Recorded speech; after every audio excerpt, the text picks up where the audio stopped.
여러분, 신앙생활에서 가장 중요한 것은 신앙으로 하는 어떤 행위가 아니라요, 관계라고 성경은 가르칩니다. 어떤 율법사가 예수님께 나와서 율법 가운데 어느 계명이 가장 크고 중요합니까? 이렇게 질문한 적이 있었지요. 그때 예수님의 대답이 뭐였어요? 내 마음을 다하고 목숨을 다하고 뜻을 다하여서 주 너의 하나님을 사랑하라.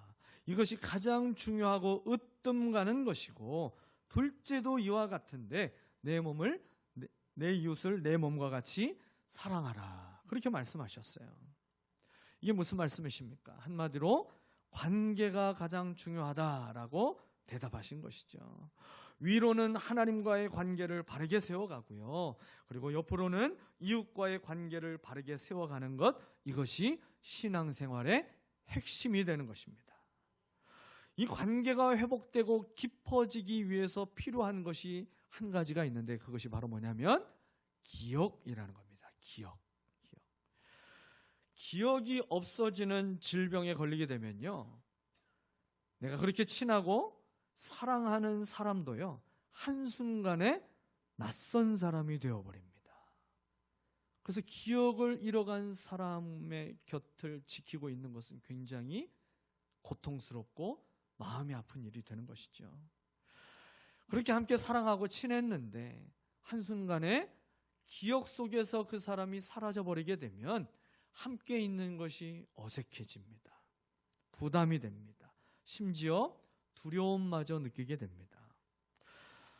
나는 그와 함께한 것들이 아무것도 기억이 나질 않아서 지금 나에게는 이 사람이 모르는 사람인데, 나의 이름을 이 사람은 알고 있고 나의 비밀을 알고 있고, 그리고 내게 친근하게 다가오면요, 무서워져서 도망치려고 하는 마음까지 들게 되는 것이죠. 그런데 기억이 다시 되살아나게 되면 언제 그랬냐는 듯이 내 마음에 있던 모든 막힌 담들이 다 사라집니다. 경계하는 마음도 다 사라지게 됩니다. 사랑하고 의지하는 감정과 마음이 회복되어서요, 그래서 곁에 머물고 싶어지죠. 그래서 성경은 하나님의 백성들에게 기억하라, 기억하라, 기억하라, 이 명령의 말씀을 수없이 반복하십니다. 검색을 해보니 개역성경에서만도 38번이나 하나님께서 그 백성들을 향하여서 너희는 기억하라, 기억하라, 이 말씀을 반복하셨더라고요. 왜 그렇게 이 말씀을 반복하셨을까요? 기억해야 하나님과 관계가 회복되기 때문입니다. 기억해야 사람과의 관계도 회복될 수 있기 때문입니다. 기억해야만 하나님을 경험하는 삶을 회복할 수 있기 때문입니다. 올해 드리는 마지막 주일 예배죠. 마지막 주일 예배가 있듯이 모든 사람의 인생에도 마지막이 있게 될 것이고 세상에도 마지막이 있게 될 것입니다. 여러분, 마지막이라는 것이 지나게 되면 기회는 더 이상 없는 것이죠. 관계가 회복되고 깊어질 수 있는 마지막 기회로 여기고, 말씀을 통해서 무엇을 기억하라고 하시는지 깨닫는 저와 여러분이 되시기를 주님의 이름으로 축복합니다. 본문을 통해서 하나님과 관계가 회복되고 우리가 친밀해지기 위해서 우리가 무엇을 기억해야 되는지 오늘 성경은 두 가지로 우리에게 가르쳐주고 있어요. 첫 번째는 하나님께서 하신 일을 기억하라는 겁니다. 하나님이 하신 일들을 기억하는 자가 다시 하나님과의 관계가 회복되고 그 관계가 깊어질 수 있어요. 오늘 본문 말씀은 하나님이 자기 백성인 이스라엘 백성들을 고소하시는 아주 특별한 장면으로 오늘 말씀이 기록되고 있죠. 그러면서 하나님이 고소장을 읽어주시며 서로 이스라엘 백성과 변론하는 형식으로 말씀하고 있어요.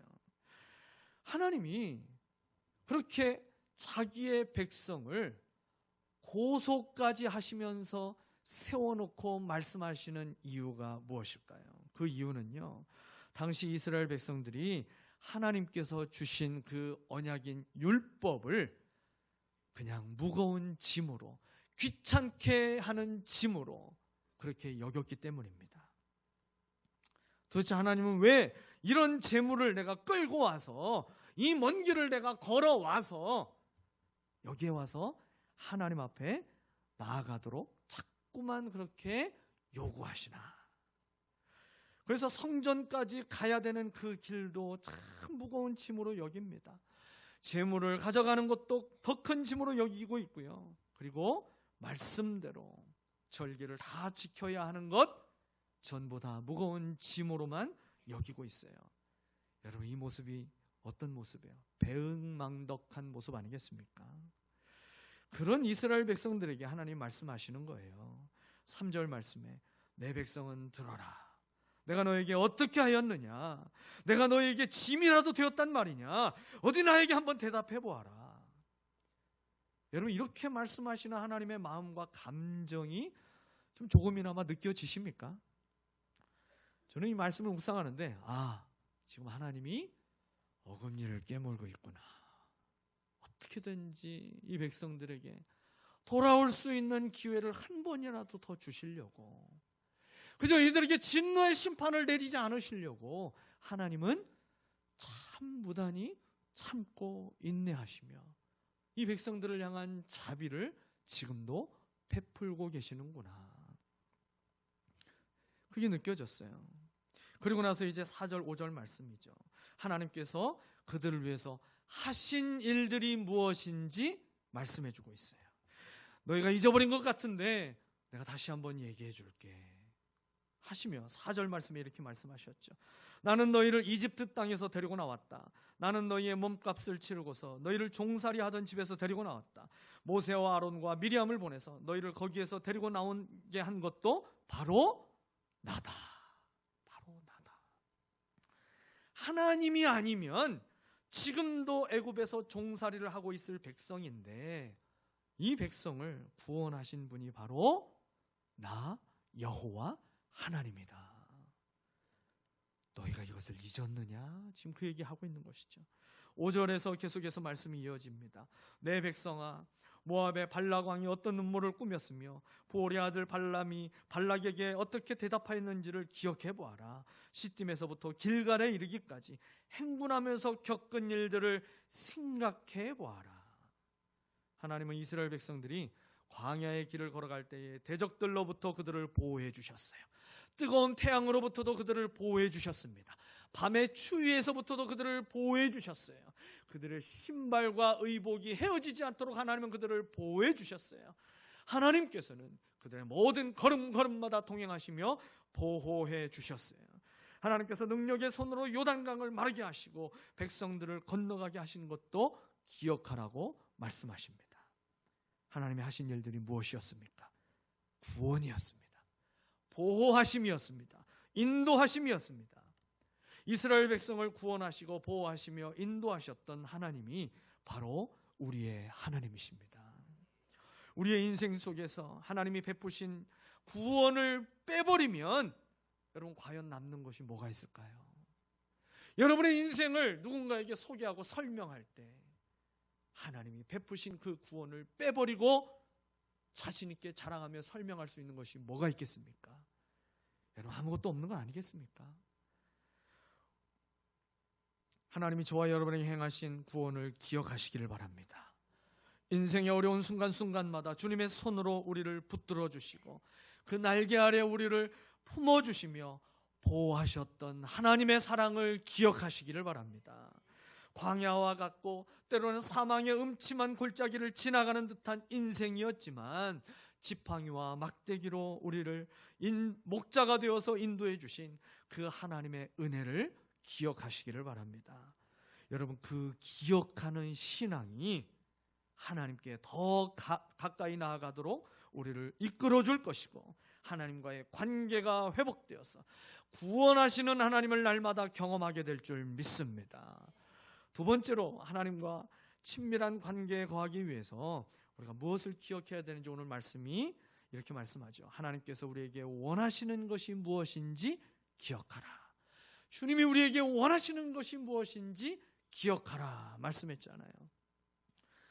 본문을 묵상하면서 하나님이 우리에게 원하시는 것 두 가지를 깨닫게 하셨어요. 하나는 관계이고요. 또 한 가지는 마음이었습니다. 우리는 하나님께서 원하시는 것이 무엇일까 생각할 때 우리가 생각하는 한계는 항상 눈에 보이는 것들이 우리가 생각하는 한계인 것 같아요. 왜요? 하나님이 나와 같을 거라고 생각하니까요. 하나님이 나 같을 거라고 생각하니까 하나님이 원하시는 거, 도대체 하나님은 얼마를 원하시는 거야? 도대체 하나님은 무슨 행위를 원하시는 거야? 눈에 보이는 어떤 우리의 행위나 또 눈으로 보이는 어떠한 사물이나 물질을 가지고 하나님이 그것을 원하신다라고 자꾸만 우리는 생각하는 것이죠. 이스라엘 백성들도 그 생각의 한계를 벗어나지 못했어요. 그러니까 6절, 7절에서요. 이스라엘 백성들이 생각하고 있는, 그래서 그 생각을 말하고 있는 그 수준을 한번 여러분 보십시오. 이스라엘 백성들이 생각하고 있는 하나님이 이런 것들을 원하실 거야 라고 생각하며 말하고 있는 그 리스트를 한번 보세요. 6절 말씀. 번제물로 바칠 1년 된 송아지를 드리면 하나님 만족하시겠습니까?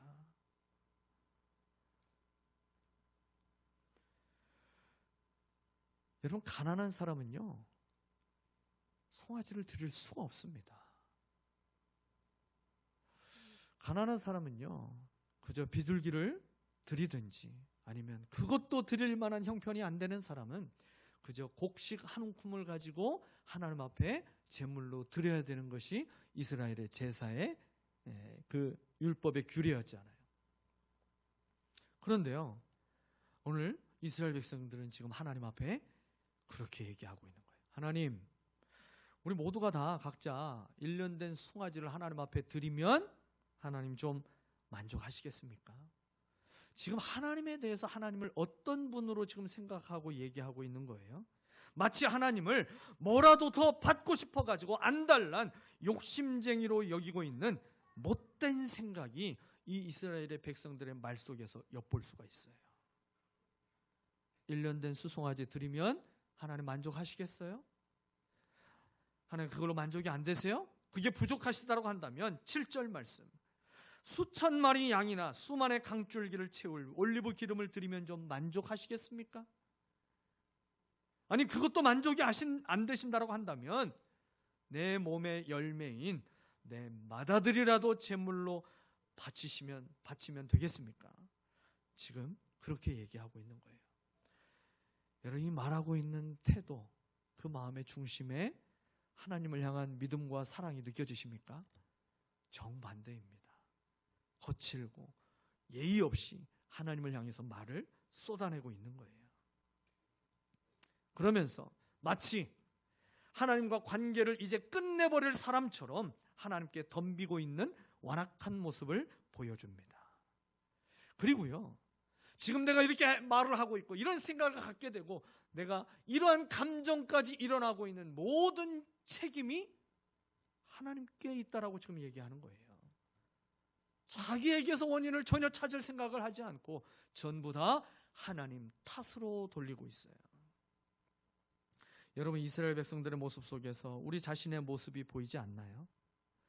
내 삶에 찾아온 고난과 아픔과 상처에 그냥 내가 쌓여 있어가지고 하나님의 사랑이 느껴지지 않고 하나님의 선하심을 내가 의심하며 구원의 은혜마저 희미하게 될 때, 여러분, 우리도 이 이스라엘 백성들이 보였던 모습, 그 모습이 나에게도 있지 않았습니까?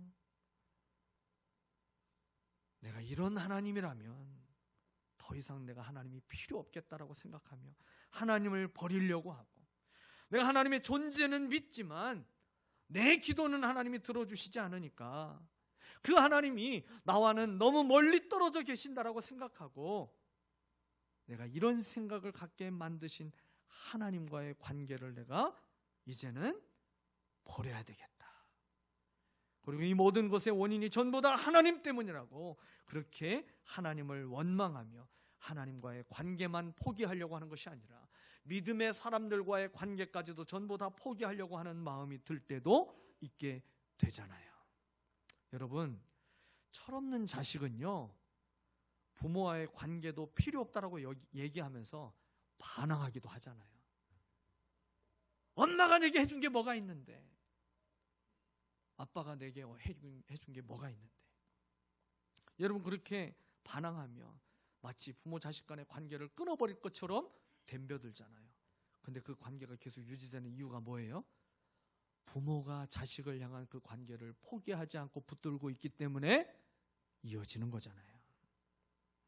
철없는 자식과 같은 이스라엘을 향하여서 하나님이 얼마나 그 관계를 유지하고 지키려고 하시는지 여러분 한번 보세요. 본문 2절과 3절, 5절 말씀에서요, 이스라엘 백성들을 하나님이 부르고 계시는 그 호칭을 우리는 주목해서 봐야 돼요. 하나님께서 이스라엘 백성들을 향하여서 부르실 때에 계속해서 같은 호칭으로 부르고 계세요. 그 호칭이 뭐예요? 내 백성, 내 백성. 하나님의 마음을 아무리 속상하게 만들고 하나님을 화가 나게 만들어도요, 하나님은 관계는 변함이 없다라는 것을 계속해서 보여주십니다. 그러면서 부르시잖아요. 내 백성아, 내 백성아. 우리를 향하여서도 주님은 똑같이 날마다 우리를 부르십니다. 내 아들아, 내 딸아. 하나님은 우리를 사랑하실 때 끝까지 사랑하시는 아버지이십니다. 그런데 이스라엘 백성들이요, 하나님을 부를 때에 어떻게 부르고 있는지 한번 잘 보세요. 하나님은 관계 안에서 이스라엘 백성을 내 백성아 라고 계속해서 부르시지만 이스라엘 백성들은요, 하나님을 부를 때 나의 하나님이라고 한 번도 부르지 않고 있어요. 내 하나님이라고 한 번도 부르지 않고 있습니다. 그저 주님이라고만 하고요. 6절 말씀에서는요, 높으신 하나님이라고 하나님을 높여드리는 것처럼 얘기하고 있지만 실상은요, 나와 멀리 떨어져 계신 하나님이라고 그렇게 하나님을 묘사하고 있어요. 하나님이 이스라엘 백성을 대하시는 모습에서 하나님이 무엇을 원하시는지 분명하게 보입니다. 그것은 관계입니다. 관계 안에서 하나님을 부르며 신앙생활할 때 하나님과의 관계가 더 친밀해지고 깊어지는 것입니다. 저희 아들이요, 어릴 적에 저를 자기 친구들이나 또 어떤 사람들에게 저에 대해서 소개할 때 꼭 이렇게 소개했었어요. 그 말이 뭐냐면 내 아빠야, 내 아빠야. 항상 그렇게 기분 좋게 소개를 해줬어요. 그래서 저는 그 말이 너무 좋았어요. 그리고 그 말을 들으면요, 왠지 모르게 가슴이 막 뭉클해져요. 그래, 내가 네 아빠지. 근데 내 아빠라는 말은요, 그 아들과 내가 정말 그 누구도 그 사이에 끼어들지 못할 만큼 하나됨을 더 느끼게 만들어주는 그런 말로 제게 다가오더라고요. 관계 안에서 호칭하면요, 그러면 하나됨을 더 느끼게 만들어주는 것입니다. 다윗은 하나님을 관계 안에서 부르기를 좋아하고 그것을 참 잘했던 사람이었어요. 여러분, 시편을 한번 보십시오. 다윗이 하나님을 그냥 하나님이라고 부른 적이 거의 없어요. 다윗은 하나님을 꼭 관계 안에서 하나님을 불렀습니다. 뭐라고 불렀습니까? 하나님을 나의 하나님이라고 불렀고요. 하나님을 나의 목자라고 불렀고, 하나님을 내 편이라고 고백했고, 하나님을 나의 주라고 불렀고요. 그리고 하나님을 나의 왕이라고 고백합니다. 그리고 하나님은 나의 방패이고 나의 요새라고 끊임없이 나의 이 관계 안에서 하나님을 그는 불렀어요. 사랑하는 여러분, 하나님은 우리의 이해의 대상이 아닙니다. 오해하시면 안 돼요. 하나님은요, 우리가 설명해야 될 분도 아닌 거예요. 그냥 관계 안에서 불러야 할 이름이 하나님이라는 사실을 기억하시기를 바랍니다. 그런데 하나님이 원하시는 이 관계를 깨트리는 게 있어요. 그게 바로 죄입니다. 죄. 내가 주인이 되어서 욕심을 채우기 위해서 살고 싶어하는 이 죄가요, 이스라엘 백성들이 구원의 은혜를 계속해서 누리며 살 수 있도록 주신 그 율법과 제사를 짐으로 여기도록 그 마음을 자꾸만 오염시켰다라는 거예요. 7절을 보게 되면요, 내 허물을 벗겨주시기를 빌면서, 그리고 내 지은 죄를 용서하여 주시기를 빌면서라고 말하고 있는데, 그 말 속에서 묻어나고 있는 게 뭐냐면 계속해서 죄를 짓고 싶다라는 거예요. 그들은 계속해서 죄 가운데 거하면서 하나님이 하라고 하시는 것들을 마지못해 지금 제사하기 위해서 나오고 있는 겁니다. 그러니 그 제사가 얼마나 귀찮고 또 번거로운 짐으로만 다가오겠어요.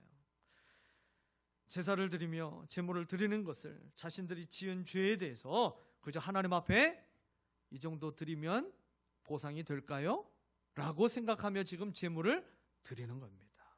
이것은요, 마치 아내를 두고서 바람을 피고 있는 남편이 그 아내에게 자기 안에 있는 그 죄책감을 조금이라도 좀 덜어보려고 아내에게 예쁜 옷을 사주고 명품 가방을 사주고 있는 그 꼴하고 다를 게 없는 거예요.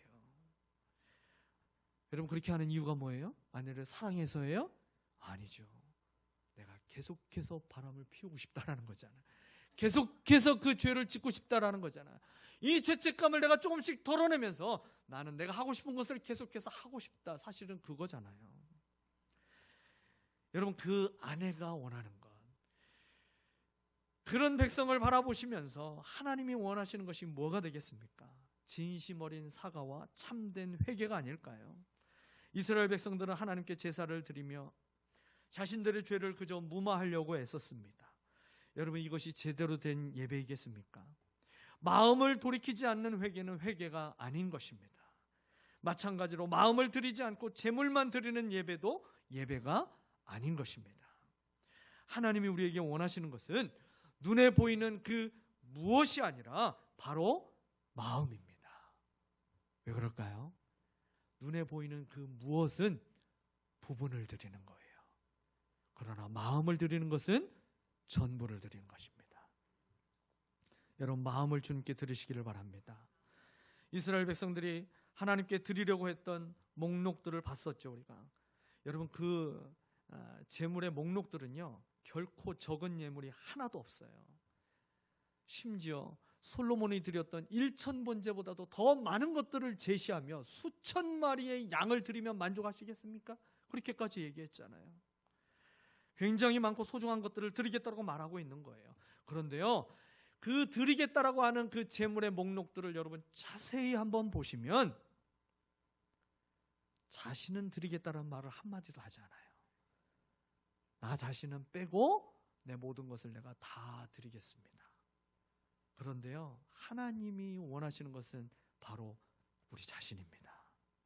하나님이 원하시는 것은 우리 자신인데 우리 자신 빼고 나머지를 다 드린들 그것이 무슨 의미가 있겠습니까?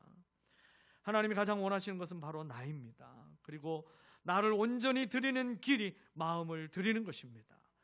예수님은 마음을 다해서 드렸던 과부의 2렙돈을 누구의 헌금보다도 많은 것으로 인정하셨어요. 여러분, 마음을 다해서 순종하면 그 순종이 제사보다 나은 것으로 인정해 주십니다. 호세아 6장 6절은 이렇게 말씀합니다. 나는 인애를 원하고 제사를 원하지 아니하며 번제보다 하나님을 아는 것을 원하노라. 마음을 드리는 것은요, 하나님을 주인으로 인정한다는 신앙의 고백입니다. 그럼 반대는 뭐가 될까요? 마음을 드리지 않는 것은 지금 내 마음에 자리 잡고 있는 그것이 내 인생의 주인이라고, 하나님이 내 주인이 아니라 그것이 내 인생의 주인이라고 내가 스스로 시인하게 되는 거예요. 마태복음 6장 24절 말씀이에요. 아무도 두 주인을 섬기지 못한다. 한쪽을 미워하고 다른 쪽을 사랑하거나 한쪽을 중히 여기고 다른 쪽을 업신 여길 것이다. 너희는 하나님과 재물을 아울러 섬길 수 없다. 올 한 해 여러분의 마음을 다스리고 있었던 것이 무엇입니까? 그동안 무엇이 내 마음을 다스렸든지 간에 이제 이후로는 오직 마음을 하나님께 드리며 하나님이 주인이 되어주시고 책임져 주시는 여러분 그 복된 인생을 살아가게 되시기를 축복합니다. 하나님이 나를 위해서 하신 구원의 역사를 기억하십시오. 하나님이 나에게 원하시는 것이 관계이고 마음이라고 하는 사실을 기억하시기를 바랍니다. 이 기억하는 신앙으로 여러분 마귀가 틈을 비집고 들어오지 못할 만큼 하나님과의 관계가 친밀해져서 여러분 날마다 하나님과 동행하는 은혜와 평강이 넘치게 되시기를 예수 그리스도의 이름으로 축원합니다. 기도하겠습니다.